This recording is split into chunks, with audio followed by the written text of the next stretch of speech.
Stereotyped and underestimated, the AIDS crisis claimed many lives in the Black community from the 80s to the early 2000s. Let's honor the Black celebrities whose dazzling careers were put to a halt by this terrible disease. Ron Charity noticed him playing in Brookfield Park, which was the largest Black-only public playground in the U.S. Since Ron was one of the best Black players in the U.S. at the time, he took Arthur under his wing, trained him, and soon began entering him into competitions. Despite all of the barriers set in his way, he continued to play with all his heart and soon became one of the greatest players of all time. Arthur was the first and only Black man to ever win the singles titles at Wimbledon, the U.S. Open, and the Australian Open. After all of these wins, he retired on April 6 of 1980 with a record of 818 wins, 260 losses, and 51 total titles. The year before his retirement, he suffered a heart attack at age 36. In 1988, he felt numbness in his right arm. The doctors soon discovered that he had contracted a parasitic disease, toxoplasmosis, which is common for people who have HIV. Unfortunately, he was found positive. He contracted the disease when getting blood transfusions during his corrective surgery. He decided that he would keep it a secret, but one of his friends at USA Today called him to confirm a story they were writing about his illness. Backed into a corner, he decided to undercut their story and run it to the media himself. A year later, he died in New York hospital of AIDS-related pneumonia, leaving his wife and 13-year-old daughter. More than 5,000 people lined up to walk his coffin on the day of his funeral. Eazy-E was an artist born from the 1990s Compton rap scene. He made his first album with Ice Cube and DJ Yella and named it Straight Outta Compton. At the time, it was a controversial album, but over the years, it's been regarded as one of the greatest rap albums of all time. However, the band broke up because of internal conflicts, and he decided to pursue a solo music career. In 1995, he was admitted to the hospital with a final cough. Eazy had contracted HIV from a sexual partner. After finding out he had the disease, he made amends with Ice Cube and released a final letter to all of his fans. Just 1 month after being diagnosed, he passed away from AIDS-related pneumonia at the age of 30. He only had one daughter, Ebis, and in October 2016 she decided to crowdfund a campaign to release a documentary investigating the death of her father. Since it was a common consensus that he died from HIV that he sexually contracted, the project failed and she abandoned it 2 months later. Many people took this as a sign that Ebis had never accepted or healed from the sudden traumatic passing of her father. Max Robinson was the first African-American news anchor. His groundbreaking work and commitment to excellence earned him widespread acclaim and admiration. When he was first hired, they forced him to read the news while standing behind a slide of the station's logo so that people wouldn't see him and be offended. One day, he decided to move the slide out of his way, and the show stopped airing for the day and fired Max the next day. His coverage of the civil rights movement won him 6 journalism awards, and he later did coverage on the assassination of Martin Luther King Jr. and won 2 Emmys for it. In the 80s, there were rumors that his health was deteriorating, and in 1988 they were all proven correct. Max had contracted HIV and he had been hiding it from almost everyone in his life. Despite trying to keep it a secret, he eventually became so ill he couldn't hide it and was admitted to a hospital after trying to give a speech at Howard University. Before dying, he asked his wife to reveal his illness to the public so that other people in the Black community could be made aware of the dangers of the disease. Remember to click the subscribe button and notification bell to learn more about and honor the unsung heroes of Black Hollywood whose bravery and talent changed the industry forever. Bobby DeBarge was a musical prodigy.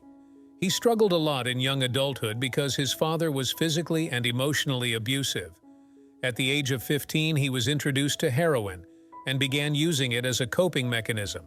It eventually devolved into a lifelong struggle with intense drug addiction. After an initial struggle to gain popularity, he joined a band named Switch, and their albums went gold in 1978 and again when they released the album Switch 2. He was sober for 2 years and returned to using heroin as well as cocaine in 1980. In 1988, he was convicted for drug trafficking charges and was sentenced to 5 years in prison. Sometime during his drug abuse bender before prison, he contracted HIV, and by the time he left prison, his health had completely deteriorated. His family sent him to hospice when they found out that he had HIV, and he passed away in 1995 at the age of 39. Kenny Green was a soulful crooner whose voice captivated listeners in the 1990s R&B scene.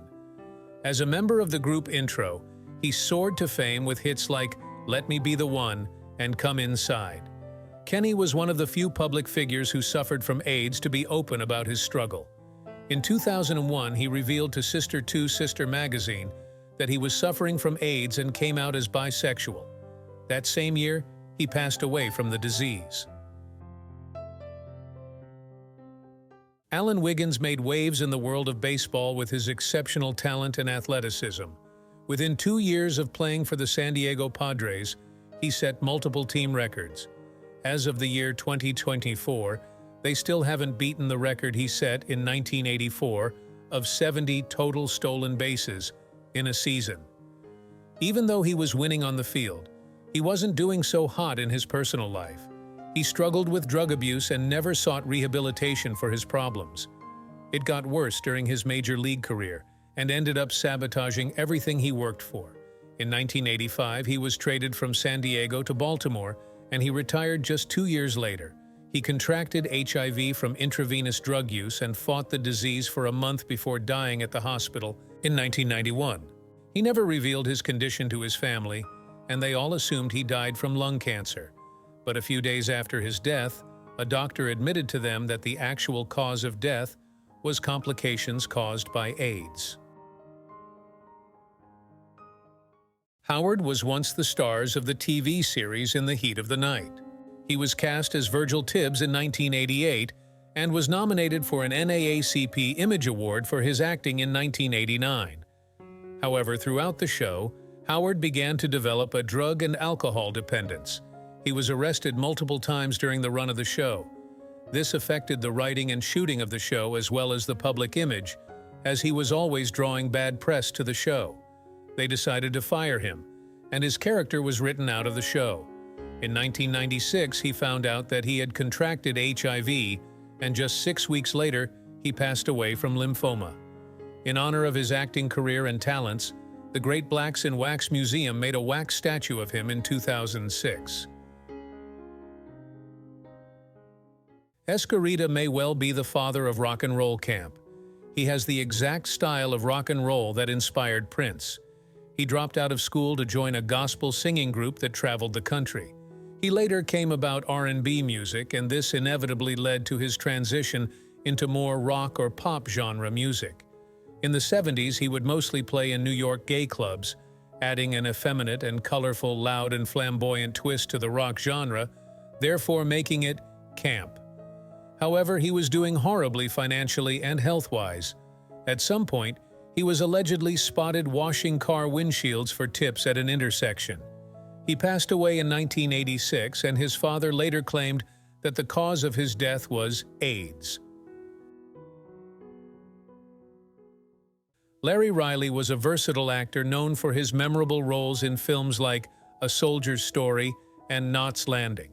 He had a short 20-year career comprised of mostly comedy acting and singing in musicals. In May of 1989, he admitted himself into rehab for his drug and alcohol addiction. 1 year later, he was diagnosed with HIV. His family suspected that he contracted it from a woman since he was a womanizer and wasn't faithful to his wife.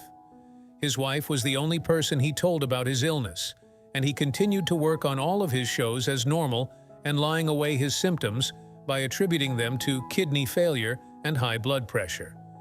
In 1992, he passed away from complications due to AIDS. In his honor, the Memphis Theater Awards have presented the Larry Riley Awards to talented young actors in the local community. Sylvester ran so RuPaul could crawl.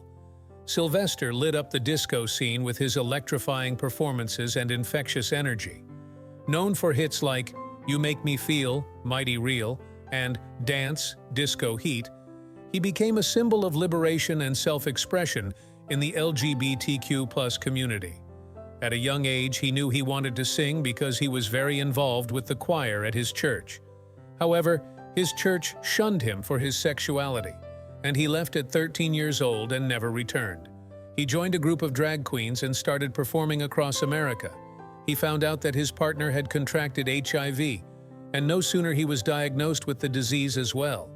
After his partner passed away, his health began to deteriorate rapidly. He used this time to advocate for equal treatment and access to health care for people infected with HIV. He made amends with family, gave away his belongings, said his goodbyes to his friends, and wrote his will. In his will, he specifically asked for the royalties of his music to all be donated to HIV charities.